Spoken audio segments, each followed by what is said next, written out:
Hi guys, we're reading Charlotte's Web, and we are on chapter 5 called Charlotte. Charlotte.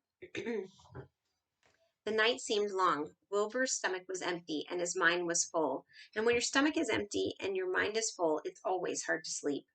A dozen times during the night, Wilbur woke and stared into the blackness, listening to the sounds and trying to figure out what time it was. A barn is never perfectly quiet. Even at midnight, there is usually something stirring. The first time he woke, he heard Templeton gnawing a hole in the grain bin. Templeton's teeth scraped loudly against the wood and made quite a racket. That crazy rat, thought Wilbur. Why does he have to stay up all night, grinding his clashers and destroying people's property? Why can't he go to sleep like any decent animal? The second time Wilbur woke, he heard the goose turning on her nest and chuckling to herself. What time is it? Wilbur whispered to the goose. Probably about 11:30, said the goose. Why aren't you asleep, Wilbur? Too many things on my mind, said Wilbur. Well, said the goose, that's not my trouble. I have nothing at all on my mind, but I have too many things under my behind. Have you ever tried to sleep while sitting on 8 eggs? No, replied Wilbur. I suppose it is uncomfortable. How long does it take a goose egg to hatch? Approximately 30 days all told, answered the goose, but I cheat a little. On warm afternoons, I just pull a little straw over the eggs and go out for a walk. Wilbur yawned and went back to sleep. In his dreams, he heard again the voice saying, I'll be a friend to you. Go to sleep. You'll see me in the morning. About half an hour before dawn, Wilbur woke and listened.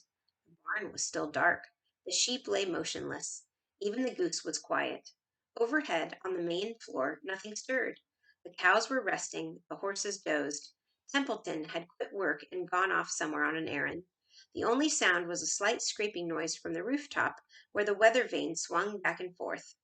Wilbur loved the barn when it was like this, calm and quiet, waiting for the light. Day is almost here, he thought. Through a small window a faint gleam appeared. One by one the stars went out. Wilbur could see the goose a few feet away. She sat with head tucked under a wing. Then he could see the sheep and the lambs. The sky lightened. Oh, beautiful day! It is here at last. Today I shall find my friend.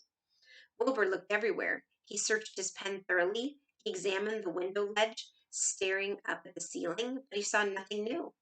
Finally, he decided he would have to speak up. He hated to break the lovely stillness of dawn by using his voice, but he couldn't think of any other way to locate the mysterious new friend who was nowhere to be seen. So Wilbur cleared his throat. Attention, please, he said in a loud, firm voice. Will the party who addressed me at bedtime last night kindly make himself or herself known by giving an appropriate sign or signal? Wilbur paused and listened. All the other animals lifted their heads and stared at him. Wilbur blushed. He was determined to get in touch with his unknown friend. Attention, please, he said. I will repeat the message. Will the party who addressed me at bedtime last night kindly speak up?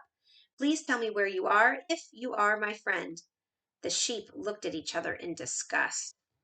Stop your nonsense, Wilbur, said the oldest sheep. If you have a new friend here, you are probably disturbing his rest, and the quickest way to spoil a friendship is to wake somebody up in the morning before he is ready. How can you be sure your friend is an early riser? Oh, I beg everyone's pardon, whispered Wilbur. I didn't mean to be objectionable. He laid down meekly in the manure, facing the door.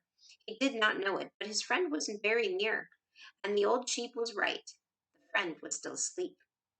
Soon Lurvy appeared with slops for breakfast. Wilbur rushed out, ate everything in a hurry, and licked the trough. The sheep moved off down the lane. The gander waddled along behind them, pulling grass. And then, just as Wilbur was settling down for his morning nap, he heard again the thin voice that had addressed him the night before. Salutations, the voice said. Wilbur jumped to his feet. What? He cried. Salutations, repeated the voice. What are they? And where are you? Screamed Wilbur. Please tell me where you are. And what are salutations? Salutations are greetings, said the voice. When I say salutations, it's just my fancy way of saying good morning or hello. Actually, it's a silly expression, and I am surprised that I used it at all. As for my whereabouts, that's easy. Look up here in the corner of the doorway. Here I am. Look, I'm waving.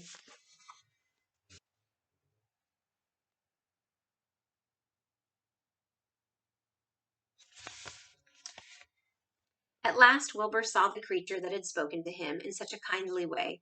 Stretched across the upper part of the doorway was a big spider web, and hanging from the top of the web, head down, was a large gray spider. She was about the size of a gumdrop. She had 8 legs, and she was waving one of them at Wilbur in a friendly greeting. See me now? She asked. Oh, yes, indeed, said Wilbur. Yes, indeed. How are you? Good morning. Salutations. Very pleased to meet you. What is your name, please? May I have your name? My name, said the spider, is Charlotte. Charlotte what? Asked Wilbur eagerly. Charlotte A. Cavatica. But just call me Charlotte. I think you're beautiful, said Wilbur. Well, I am pretty, replied Charlotte. There's no denying that. Almost all spiders are rather nice looking. I am not as flashy as some, but I'll do. I wish I could see you, Wilbur, as clearly as you can see me. Why can't you? Asked the pig. I'm right here. Yes, but I'm nearsighted, replied Charlotte. I've always been dreadfully nearsighted. It's good in some ways, but not so good in others. Watch me wrap up this fly. A fly that had been crawling along Wilbur's trough had flown up and blundered into the lower part of Charlotte's web, and was tangled in the sticky threads. The fly was beating its wings furiously, trying to break loose and be free. First, said Charlotte, I dive at him. She plunged head first towards the fly. As she dropped, a tiny silken thread unwound from her rear end. Next, I wrap him up. She grabbed the fly, threw a few jets of silk around it, and rolled it over and over, wrapping it so that it couldn't move. Wilbur watched in horror. He could hardly believe what he was seeing, and although he detested flies, he felt sorry for this.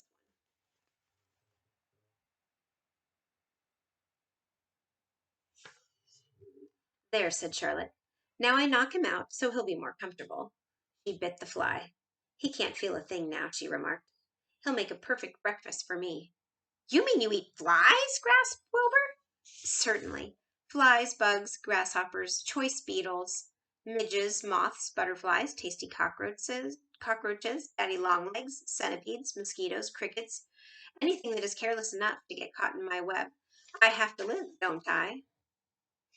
We'll pause there and we'll read some more about Charlotte and Wilbur tomorrow.